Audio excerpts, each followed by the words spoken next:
खुलुमबाय स्टुडिअ दं आं राकेश रामसियारि नोंथांमोना मिथिगौ दे थांनाय 2020 मायथाइनि 27 जानुवारियाव बिटिआर गोजोन गोरोबथा जादोंमोन। बे गोजोन गोरोबथा बायदियै बर' हारिनि संग्राम खालामनाय थामहिनबा गोलाव बोसोर हारिनि थाखाय नांनाय बारग' एनडिबि मोनब्रै जे फेक्सन बे फेक्सना खौसे जानानै 2020 मायथाइनि 27 जानुवारियाव बिटिआर गोजोन गोरोबथा जानानै थाङो आरो बे बिटिआर गोजोन गोरोबथानि उनाव बे समाव बारग' एनडिबिफोरनो नांगौ बायदि थिसनथाइ बा सोरखारि थिसनथाइखौ होनो हायाखैमोन। नाथाय बे समाव बारग' एनडिबिनि थाखाय मोजांनि खौरां थामहिनबा बिथांमोननि थाखाय लानानै फैदों बड'लेण्ड बुब्लिया मोनसे गोजोनथाव खौरां। बे समाव बारग' एनडिबिखौ नोजोर बोनानै टेरिटरियेल आर्मिनि प्रि रिक्रुटमेन्ट रेलि हाबाफारि बे समाव खुंफुंदों। थामहिनबा बारग' एनडिबिफोरखौ बे समाव टेरिटरियेल आर्मियाव थिसनथाइ होनो थाखाय बे समाव मोनसे माबायदिहाय बे रेलियाव बाहागो लानांगौ थामहिनबा टेरिटरियेल आर्मिनि थाखाय माबायदि साखाफारा जानांगौ बेनि सायाव रेलि हाबाफारि लानाया सोलिबाय दं बिटिआर ओनसोलाव। दिनैबो बाक्सा जिल्लानि सिङाव थानाय सालबारि स्पर्ट्स कमप्लेक्स बेवहाय प्रि रिक्रुटमेन्ट रेलि टिएनि थाखाय प्रि रिक्रुटमेन्ट रेलि हाबाफारिया जागोन आरो बाक्सा जिल्लानि आरोबाव गुबुन मोनसे जायगा मसलपुर गेलेग्रा फोथार थामहिनबा मसलपुर हाई स्कुलनि गेलेग्रा फोथाराव दिनै प्रि रिक्रुटमेन्ट रेलि बे हाबाफारियाव जागोन। थामहिनबा टेरिटरियेल आर्मिनि थाखाय मोनसे आगु फोरोंथाइ बेवहाय माबायदि बाहागो लानांगौ माबायदि फिजिकेलि बेवहाय फिटनेस जानांगौ बेनि थाखाय मोनसे ट्रेनिं हाबाफारि खुंफुंनो थाखाय साखाफारा जादों बे समाव सोरखारा आरो बे हाबाफारियावनो बाहागो लानो थाखाय खावलायदों एक्स एनडिबि वेलफेयार एसोसिएशननि बिबानगिरिफोरा। थारैनो मख'नांगोन जे जाय बिथांमोना बे समाव 18 बोसोरनिफ्राय 42 बोसोरसिम जाय बिथांमोना जाय बारग' एनडिबिफोरा 42 बोसोरनि गाहायाव बिथांमोना बे टेरिटरियेल आर्मिनि थाखाय फिट जागोन। जा थामहिनबा बिथांमोननि बैसोआ टेरिटरियेल आर्मिनि थाखाय फिट जागोन होननानै फोरमायथिदों। थामहिनबा जाय बिथांनि जे बैसो बे बैसोआ 42 बोसोरनि गाहायाव जानांगोन आरो जाय बिथांमोना बा थामहिनबा बारग' एनडिबि बिथांमोना G पास थामहिनबा 10 पास जाथारनांगौ होननानै फोरमायथिनायखौ नुनो मोन्दों। थामहिनबा सरकारि गाइडलाइन हिसाबाव बिथांनि जे बैसोआ 42 बोसोरनि गाहायाव आरो G पास जाथारनांगोन होननानै फोरमायथिनायखौ नुनो मोन्दों। आरो बेनि अनगायैबो क'क्राझार आरो चिरां जिल्लानि बारग' एनडिबिनि थाखायबो मोनसे गोजोनथाव खौरांखौ मख'नांगोन जे फैगौ 20 नभेम्बराव क'क्राझार जिल्लानि सिङाव थानाय जे चन्द्रपारा गेलेग्रा फोथाराव आरो लोगोसेनो चिरां जिल्लानि जे काजलगाव गेलेग्रा फोथाराव बे समाव टेरिटरियेल आर्मिनि प्रि रिक्रुटमेन्ट रेलिखौ खालामनाय जागोन होननानै बे समाव खौरां मोन्दों आरो बे हाबाफारियाव बारग' एनडिबि बिथांमोनखौ टेरिटरियेल आर्मिनि थाखाय माबायदि फिजिकेलि फिटनेस जानांगौ आरो बेवहाय बाहागो लानांगौब्ला मा खालामनांगोन बेनि थाखाय आगु फोरोंथाइ बे फोरोंथायाव बाहागो लानो खावलायनायखौ नुनो मोन्दों बारग' एनडिबि वेलफेयार एसोसिएशननि दैदेनगिरि बिथांमोनखौ। आरो मोनसे गोनांथार फोरमायथि जाय बिथांमोननि जे न'खराव थामहिनबा बारग' एनडिबि बिथांमोना 42 बोसोर जाबाय थामहिनबा बिथांमोननि बैसोआ मिलायला आरो गुबुन फारसेजों जाय बिथांमोना 42 बोसोरनि गाहायाव नाथाय बिथांमोना G पास जायाखै थामहिनबा मेट्रिक पास जायाखै बा बिथांमोननि थाखायबो मोनसे गोजोनथाव खौरांखौ फोसायदों एक्स एनडिबि वेलफेयार एसोसिएशननि बिबानगिरिफ्रा। बिथांमोननि जे न'खर थामहिनबा एक्स एनडिबि बे एक्स एनडिबि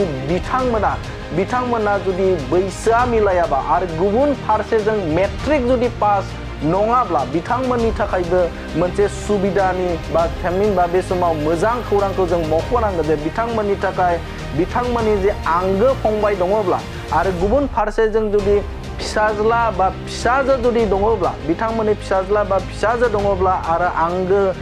फंबायफोर दङब्ला बिथांमोना बे रेलियाव बाहागो लानो मोनगोन। थामहिनबा बे समाव एक्स एनडिबिनि जानानै बिथांमोना बे समाव बाहागो लानो हागोनखौ मख'दों बिथां एक्स एनडिबि वेलफेयार एसोसिएशननि बिबानगिरिया। आरो लोगोसेनो बे समाव जाय बिथांमोना बाहागो लागोन बे प्रि रिक्रुटमेन्ट ट्रेनिंआव बा रेलियाव जाय बिथांमोना बाहागो लागोन बे बाहागो लागिरि बारग' एनडिबि बिथांमोनखौ एक्स एनडिबि वेलफेयार एसोसिएशननो लिस्टखौ थामहिनबा बिथांमोननि मुं फारिखौ दैथायहरनो खावलायदों एक्स एनडिबि वेलफेयार एसोसिएशननि बिबानगिरिया आरो मख'नांगोन जे फैगौ 22 नभेम्बरनिफ्राय जागायनानै 24 नभेम्बरसिम बे टेरिटरियेल आर्मिनि थाखाय रेलिया जागोन थामहिनबा आबुं रेलिया बा रिक्रुटमेन्टआ जागोनखौ फोरमायथिदों एक्स एनडिबि वेलफेयार एसोसिएशना थ' बेखायनो जाय बिथांमोना बे रेलियाव बाहागो लागोन बे बाहागो लागिरि बिथांमोनखौ एक्स एनडिबि वेलफेयार एसोसिएशननो गावबा गावनि मुं फारिखौ बे समाव दैथायहरनो थाखाय खावलायदों एक्स एनडिबि वेलफेयार एसोसिएशननि बिबानगिरिया थारैनो मख'नांगोन जे बे समाव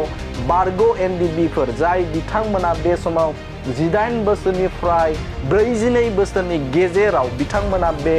प्रि रिक्रुटमेन्ट ट्रेनिं थामहिनबा टेरिटरियेल आर्मिनि थाखाय बिथांमोना बे समाव गावखौनो साखाफारा खालामनो हागोन आरो फैगौ 22 नभेम्बरनिफ्राय 24 नभेम्बराव जे जानो गोनां जे बे रेलियाव टेरिटरियेल आर्मिनि जे बे रेलियाव बाहागो लानो हागोन बे समाव नोंथांमोननो बड'लेण्ड बुब्लिनि गेजेरजों बे खौरांखौ नोंथांमोननि गेजेराव होबाय गोजोन्थों बिसय जोंनि बड'लेण्डनि मिडिया नोंथांमोननि गेजेरजों आं फर्मार एनडिबि मेम्बार्सफोर सोद्रोमाफोर बिथांमोननो एबा रायजो राजा बिथांमोननो मोनसे खावलायनाय एबा फोरमायहरनाय बेखौ खालामनो थाखाय नोंथांमोननि सिगाङाव फैनाय जाबाय खोथाया जाहैबाय दा बर्तमान जिथु टेरिटरियेल आर्मिखौ लानानै बर्तमान बिटिआरआव प्रि रिक्रुटमेन्ट रेलि सोलिगासिनो दङ दाख्लैनिफ्रायनो आरो मोनसे जिथु नटिफिकेसन ओंखारखादों हयथ' बे नटिफिकेसन नोंथांमोननि आखायाव दङ आरो गैयाब्ला आंनिफ्राय लानो हागोन दा बिदिनो मैया जानानै थांखांबाय गुबुन जायगायाव जेरै उदालगुरि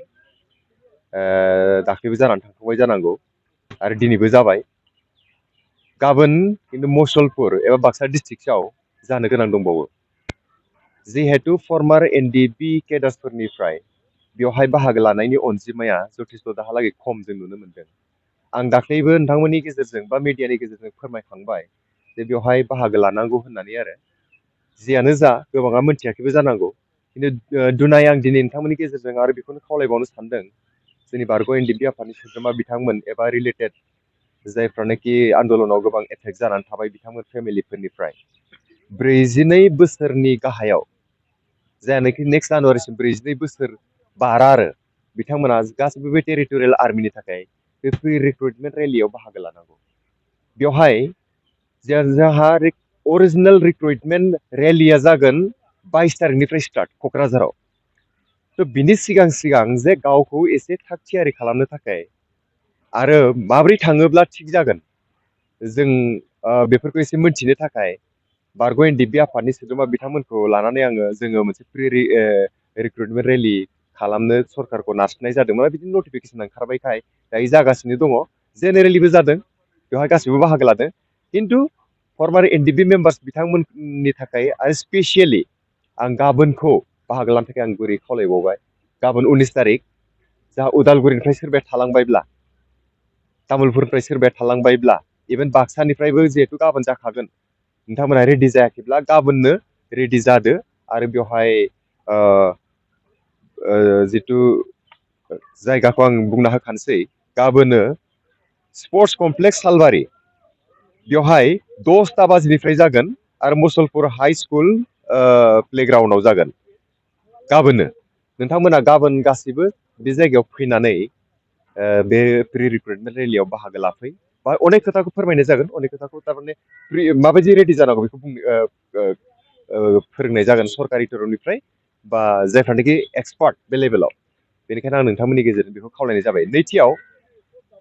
जोंनि क'क्राझार डिस्ट्रिक्ट आरो चिरां डिस्ट्रिक्टनि थाखाय 20 तारिखआव आरो आं खावलायबावनो सानदों 20 तारिखआवबो जों प्रि रिक्रुटमेन्ट रेलि होनो सानदों जोंहा थांनाय जिथु आसाम पुलिसनि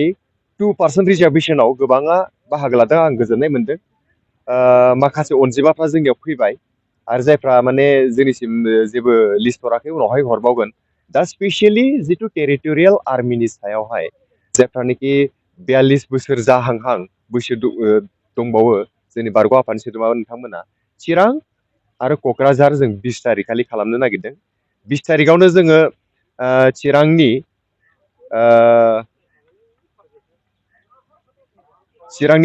आं दा नोंथांमोननि गेजेरजों एसे बुंबावसिगोन चिरांनि जोङो मोनसे गेलेग्रा फोथाराव खालामगोन आरो क'क्राझारनिखौ जोङो चन्द्रपारानि प्लेग्राउन्डआव जोङो खालामनो सानदों 20 तारिख खालि बेनिखायनो चन्द्रपारानि गेलेग्रा फोथाराव 20 तारिखआव नोंथांमोना गासैबो फैनो नाजादो जायफ्रा माने गोसो दङ आरो चिरांनिनो जोंहा काजोलगावनि मोनसे गेलेग्रा फोथार दङ बे काजोलगावआव गेलेग्रा फोथाराव नोंथांमोनखौ जों फैनो थाखाय गुरै खावलायबाय बाखि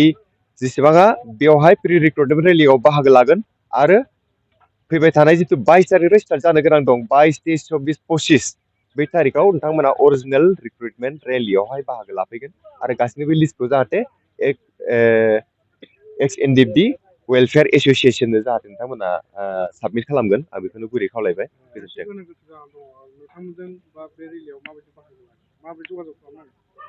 दायो आं जि जायगाखौ बुंबाय जोंजों थोंजोङै जगाजग खालामनायखौथ' आंनो दिनै मोनाबिलिनिफ्राय हायोबा लिस्टआव हर गावबागाव आंहा वाट्सएप नाम्बार नोंथांमोननि गेजेरजों आङो हरगोन दाहाय माने मोजाङै सार्कुलेट खालामबानो जाबाय आरो दाख्लैबो वाट्सएप नाम्बार मोनसे हरखानाय दंखायो बे वाट्सएप नाम्बारावनो नोंथांमोना जेसेबांखिनि जायफ्रा फैगोन बे लिस्टखौ हर आरो डकुमेन्टसखौबो हरफा थारमाने सिम्पलि जि डकुमेन्टस गोनांथि जायो माबा मोनसे फरायनायनि एडमिट कार्डफोर माबा मोनसे एड्रेस प्रुफफोर बेखौ गावनि वाट्सएप नाम्बारजों हरबानो जाबाय जों लिस्ट मोनसे थिक थाक खालामना होगोन आरो जिहेतु लिस्ट मोनसेबो मोनाब्ला जों गाबोन रिक्रुटमेन्ट रेलिखौ खालामनायनि लाब गैया गतिके रिक्रुटमेन्ट रेलि जों लादों जेथिया जोंबो मोनसे कनफार्म जानांगोन जे बेसेबांखिनि मानसिफ्रा बाहागो लागोन गतिके गाबोन दा हरसिम आरो गाबोन फुंसिम नोंथांमोना जोंनो बेखौ हरगोन लिस्टखौ हर आरो जों मानसि अलरेडि फाथायबाय बे एरियायाव थिक थाक खालामनो थाखाय आरो नैबे जिथु गाबोन जानो गोनां दं बेहा अलरेडि लाखागोनखा सरकारनिफ्राय बे नटिफाइडखा नोंथांमोना नुनो मोनगोन बेखौ बेवहाय अनलि एनडिबिआल' खालामा बेवहाय गुबुन गुबुन जोंनि बर' लाइमोनफ्राबो खालामगोन जिहेतु एनडिबिनि थाखाय बेनो मोनसे जे 42 बोसोरनि गाहायाव जाय बिथांमोना खालामगोन जोंनो मोनसे लिस्ट तैयार खालामना हरनांगौ बेखौ लानानै जों सरकारनो माबा मोनसे रोखोमै जेनेबा जों स्ट्रेस होनो हायो बा प्रेसाराइजिं खालामनो हायोबा जों सरकारखौ रिकुवेस्ट खालामनो हाथों खालामदों जों बिनि थाखाय बे लिस्टखौ लानाय जागोन गोजोन्थों बिसय जोंनि बड'लेण्डनि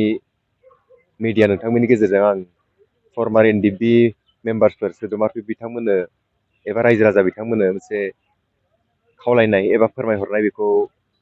खालामनो थाखाय नोंथांमोननि सिगाङाव फैनाय जाबाय खोथाया जाहैबाय दा बर्थमान जिथु टेरिटरियेल आर्मिखौ लानानै बर्थमान बिटिआरआव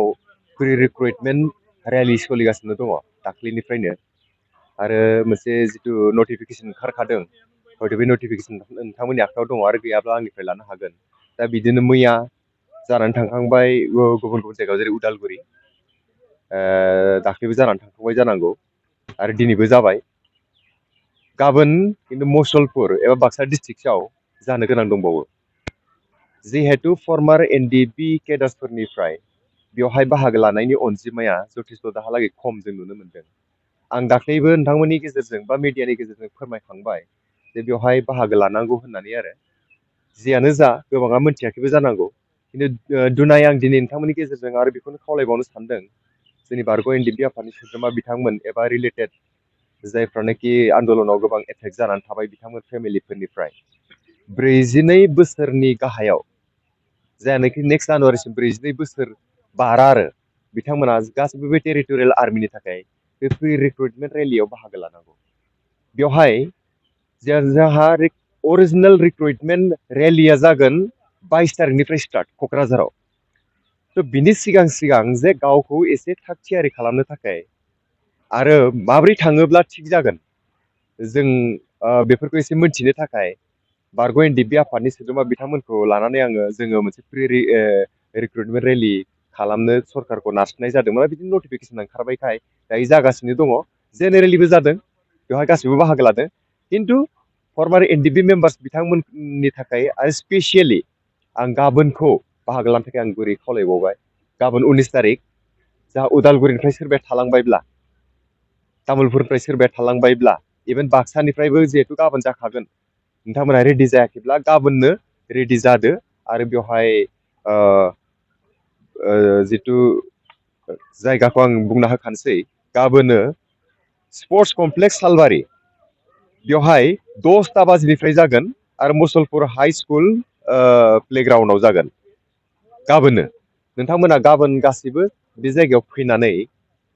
बे प्रि रिक्रुटमेन्ट रेलियाव बाहागो लाफै बा अनेक खोथाखौ फोरमायनाय जागोन अनेक खोथाखौ थारमाने माबायदि रेडि जानांगौ बेखौ फोरोंनाय जागोन सरकारि तरफनिफ्राय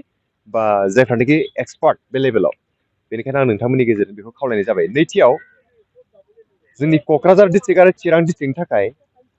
20 तारिखआव आरो आं खावलायबावनो सानदों 20 तारिखआवबो जों प्रि रिक्रुटमेन्ट रेलि होनो सानदों जोंहा थांनाय जिथु आसाम पुलिसनि 2% रिजार्भेसनाव गोबाङा बाहागो लादों आं गोजोननाय मोनदों माखासे अनजिमाफ्रा जोंनियाव फैबाय आरो जायफ्रा माने जोंनिसिम जेबो लिस्ट हराखै उनावहाय हरबावगोन दा स्पेसियेलि जिथु टेरिटरियेल आर्मिनि सायावहाय जायफ्रानोखि 42 बोसोर जाहांहां बैसो दंबावो जोंनि बारग' आफादनि सोद्रोमा नोंथांमोना चिरां आरो क'क्राझार जों 20 तारिख खालि खालामनो नागिरदों 20 तारिखआवनो जोङो चिरांनि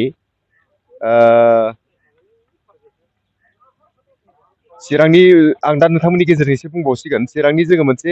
गेलेग्रा फोथाराव खालामगोन आरो क'क्राझारनिखौ जोङो चन्द्रपारानि प्लेग्राउन्डआव जोङो खालामनो सानदों 20 तारिख खालि बेनिखायनो चन्द्रपारानि गेलेग्रा फोथाराव 20 तारिखआव नोंथांमोना गासैबो फैनो नाजादो जायफ्रा माने गोसो दङ आरो चिरांनिनो जोंहा काजोलगावनि मोनसे गेलेग्रा फोथार दङ बे काजोलगावआव गेलेग्रा फोथाराव नोंथांमोनखौ जों फैनो थाखाय गुरै खावलायबाय बाखि जेसेबाङा बेवहाय प्रि रिक्रुटमेन्ट रेलियाव बाहागो लागोन आरो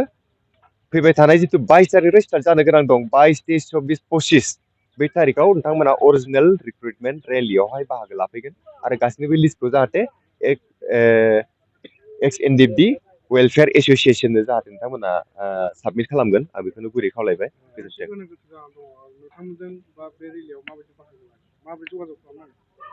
दायो आं जि जायगाखौ बुंबाय जोंजों थोंजोङै जगाजग खालामनायखौथ' आंनो दिनै मोनाबिलिनिफ्राय हायोबा लिस्टआव हर गावबागाव आंहा वाट्सएप नाम्बार नोंथांमोननि गेजेरजों आङो हरगोन दाहाय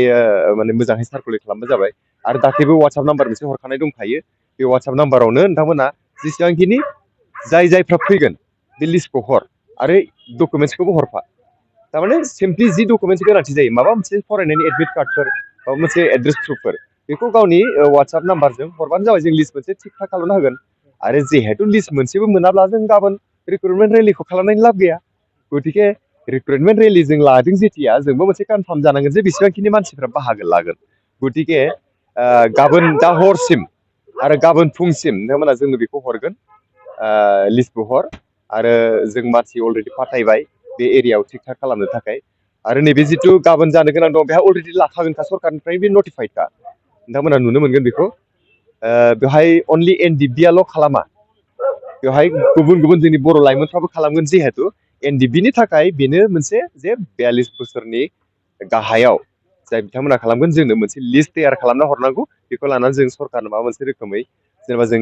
स्ट्रेस होनो हायो बा प्रेसाराइजिं खालामनो हायोबा जों सरकारखौ रिकुवेस्ट खालामनो हाथों खालामदों जों बिनि थाखाय बे लिस्टखौ लानाय जागोन गोजोन्थों